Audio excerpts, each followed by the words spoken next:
കേരളത്തിലെ സ്ത്രീ സുരക്ഷ പെൻഷൻ ഗുണഭോക്താക്കൾക്കും സാമൂഹ്യ സുരക്ഷ പെൻഷൻ വാങ്ങുന്നവർക്കും ഏറെ പ്രധാനപ്പെട്ട വിവരങ്ങളാണ് ഇന്നത്തെ വീഡിയോയിൽ വളരെ വിശദമായിട്ട് നോക്കുന്നത്. കഴിഞ്ഞ കുറച്ച് ദിവസങ്ങളിലായി പെൻഷൻ വിതരണം വൈകുന്നതും ചിലർക്ക് തുക ലഭിക്കാത്തതും വലിയ ചർച്ചയായിരിക്കുകയാണ്.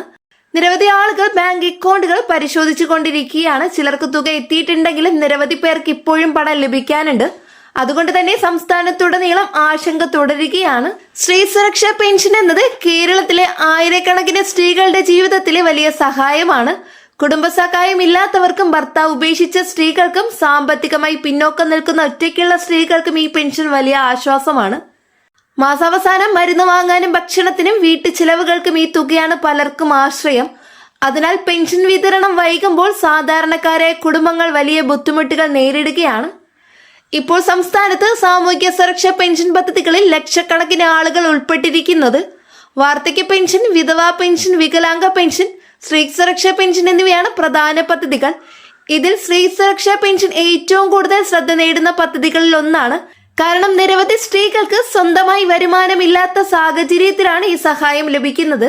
കഴിഞ്ഞ മാസങ്ങളിൽ സാമ്പത്തിക പ്രതിസന്ധി കാരണം പെൻഷൻ വിതരണം വൈകുന്ന റിപ്പോർട്ടുകൾ പുറത്തു വന്നിരുന്നു.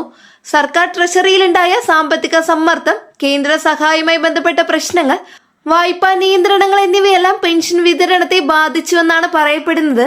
എന്നാൽ ഇപ്പോൾ വിതരണം വേഗത്തിലാക്കാനുള്ള നടപടികൾ സർക്കാർ ആരംഭിച്ചിട്ടുണ്ടെന്നാണ് പുറത്തുവരുന്ന വിവരങ്ങൾ. പല ജില്ലകളിലും ബാങ്ക് അക്കൗണ്ടുകളിലേക്ക് ഘട്ടം ഘട്ടമായി തുക എത്തിത്തുടങ്ങിയെന്ന വിവരങ്ങൾ ചിലർ പങ്കുവയ്ക്കുന്നുണ്ട്. സഹകരണ ബാങ്കുകൾ വഴിയും ദേശീയ ബാങ്കുകൾ വഴിയും തുക ലഭിക്കുന്നവർക്ക് വ്യത്യസ്ത സമയങ്ങളിൽ പണം എത്താൻ സാധ്യതയുണ്ട്. അതിനാൽ എല്ലാവർക്കും ഒരേ ദിവസം പണം ലഭിക്കണമെന്നില്ല. ചിലർക്ക് ആദ്യം എത്തുകയും മറ്റു ചിലർക്ക് പിന്നീട് ലഭിക്കുകയും ചെയ്യാം. സ്ത്രീ സുരക്ഷാ പെൻഷൻ വാങ്ങുന്നവർ നിർബന്ധമായും ബാങ്ക് അക്കൗണ്ട് വിവരങ്ങൾ ശരിയാണോ എന്ന് പരിശോധിക്കണം. ആധാർ ബാങ്കുമായി ബന്ധിപ്പിച്ചിട്ടുണ്ടോ എന്ന് ഉറപ്പാക്കണം. പലർക്കും അക്കൗണ്ട് ഇനാക്റ്റീവ് ആയതുകൊണ്ട് IFSC കോഡ് മാറിയതുകൊണ്ടും DBT പേയ്മെന്റ് തടസ്സപ്പെടുന്നുണ്ട്. ബാങ്കിൽ പോയി പാസ്ബുക്ക് അപ്ഡേറ്റ് ചെയ്യുന്നതും SMS അലർട്ട് ഉണ്ടോ എന്ന് പരിശോധിക്കുന്നതും നല്ലതാണ്. ഇപ്പോൾ നിരവധി ആളുകൾക്ക് പഞ്ചായത്ത് ഓഫീസ്, അക്ഷയ കേന്ദ്രം, ബാങ്ക് എന്നിവിടങ്ങളിൽ നിന്ന് പെൻഷൻ വിവരങ്ങൾ അന്വേഷിക്കേണ്ട സാഹചര്യമുണ്ട്. ചിലരുടെ അപേക്ഷ പെൻഡിംഗ് നിലയിലായിരിക്കാം. ചിലരുടെ രേഖകൾ വീണ്ടും പരിശോധിക്കേണ്ട സാഹചര്യം ഉണ്ടാകാം. അതിനാൽ പെൻഷൻ മുടങ്ങിയവർ ഉടൻ തന്നെ ബന്ധപ്പെട്ട ഓഫീസുകളിൽ അന്വേഷിക്കുന്നത് നല്ലതാണ്. സ്ത്രീ സുരക്ഷാ പെൻഷൻ തുക വർദ്ധിപ്പിക്കണമെന്ന ആവശ്യം ഇപ്പോൾ ശക്തമായി ഉയരുന്നുണ്ട്. വിലക്കയറ്റം കൂടിയ സാഹചര്യത്തിൽ നിലവിലെ തുക മതിയാകുന്നില്ലെന്നാണ് ഗുണഭോക്താക്കളുടെ അഭിപ്രായം. മരുന്ന് വിലയും ഭക്ഷ്യവസ്തുക്കളുടെ വിലയും വൈദ്യുതി ചാർജും ഉൾപ്പെടെ എല്ലാ ചിലവുകളും ഉയർന്നിരിക്കുകയാണ്. അതിനാൽ പെൻഷൻ വർധനവിനുള്ള സാധ്യതയെക്കുറിച്ചും വലിയ ചർച്ചകളാണ് നടക്കുന്നത്. കേരളത്തിലെ നിരവധി സ്ത്രീകൾ ഇനി പെൻഷൻ തുക ആശ്രയിച്ചാണ് ജീവിതം മുന്നോട്ട് കൊണ്ടുപോകുന്നത്. ഒറ്റയ്ക്കുള്ള സ്ത്രീകൾക്കും രോഗബാധിതരായവർക്കും പ്രായമായവർക്കും ഈ സഹായം വലിയ ആശ്വാസമാണ്.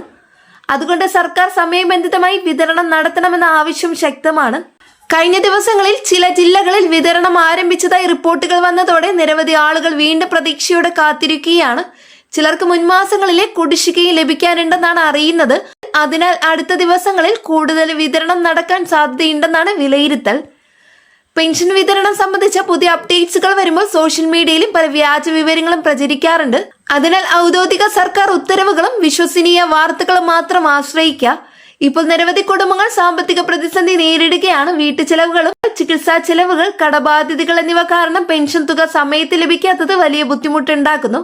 പ്രത്യേകിച്ച് ഒറ്റയ്ക്കുള്ള സ്ത്രീകൾക്കും പ്രായമായവർക്കും ഇത് കൂടുതൽ ബാധിക്കുന്നുണ്ട്. സ്ത്രീ സുരക്ഷാ പെൻഷൻ പദ്ധതിയുടെ ഭാഗമായി ഗുണഭോക്താക്കളുടെ വിവരങ്ങൾ വീണ്ടും പരിശോധിക്കാനുള്ള നടപടികളും ചില ഭാഗങ്ങളിൽ നടക്കുന്നുണ്ട്. അതിനാൽ address proof, Aadhaar, ration card, bank passbook എന്നിവ അപ്ഡേറ്റ് ചെയ്തിട്ടുണ്ടോ എന്ന് ഉറപ്പാക്കുന്നത് നല്ലതാണ്. സുഹൃത്തുക്കളെ, അടുത്ത ദിവസങ്ങളിൽ സർക്കാർ ഭാഗത്തു നിന്ന് കൂടുതൽ വ്യക്തമായ അറിയിപ്പുകൾ വരാനിടയുണ്ട്. വിതരണം വേഗത്തിലാക്കാനും കുടിശ്ശിക തീർക്കാനുമുള്ള നടപടികൾ ശക്തമാക്കുമെന്ന് പ്രതീക്ഷിക്കപ്പെടുന്നു. അതുവരെ എല്ലാവരും ക്ഷമയോടെ കാത്തിരിക്കണം. അടുത്ത വാർത്ത അപ്ഡേറ്റ്. കഴിഞ്ഞ കുറച്ച് ദിവസങ്ങളിലായി സംസ്ഥാനത്ത് സാമൂഹ്യ സുരക്ഷാ പെൻഷൻ വിതരണം എന്നിവയെക്കുറിച്ചുള്ള വാർത്തകൾ വലിയ രീതിയിൽ ചർച്ചയാവുകയാണ്. കേരളത്തിൽ ഇപ്പോൾ ഏകദേശം 62 ലക്ഷം ആളുകൾ സാമൂഹ്യ സുരക്ഷാ പെൻഷൻ പദ്ധതികളുടെ ഗുണഭോക്താക്കളാണ്. വാർദ്ധക്യ പെൻഷൻ, വിധവാ പെൻഷൻ, വികലാംഗ പെൻഷൻ, സ്ത്രീ സുരക്ഷാ പെൻഷൻ എന്നിവ ഉൾപ്പെടെ നിരവധി വിഭാഗങ്ങളാണ് നിലവിലുള്ളത്. സംസ്ഥാന സർക്കാർ ഓരോ മാസവും 2000 രൂപ വീതമാണ് വിതരണം ചെയ്യുന്നത്. ഫെബ്രുവരി മാസത്തിൽ മാത്രം 1050 കോടി രൂപ ക്ഷേമ പെൻഷൻ വിതരണത്തിനായി അനുവദിച്ചുവെന്ന വിവരങ്ങളും പുറത്തുവരുന്നു. ഇപ്പോൾ നിരവധി ആളുകൾ ചോദിക്കുന്ന പ്രധാന കാര്യം പെൻഷൻ വിതരണം സമയത്ത് നടക്കുമോ എന്നതാണ്. കഴിഞ്ഞ ചില മാസങ്ങളിൽ സാമ്പത്തിക പ്രതിസന്ധി കാരണം വിതരണം വൈകിയെന്ന റിപ്പോർട്ടുകൾ വന്നിരുന്നു. എന്നാൽ സർക്കാർ ഇപ്പോൾ വിതരണം വേഗത്തിലാക്കാൻ ശ്രമിക്കുകയാണെന്ന് പുതിയ റിപ്പോർട്ടുകൾ സൂചിപ്പിക്കുന്നു.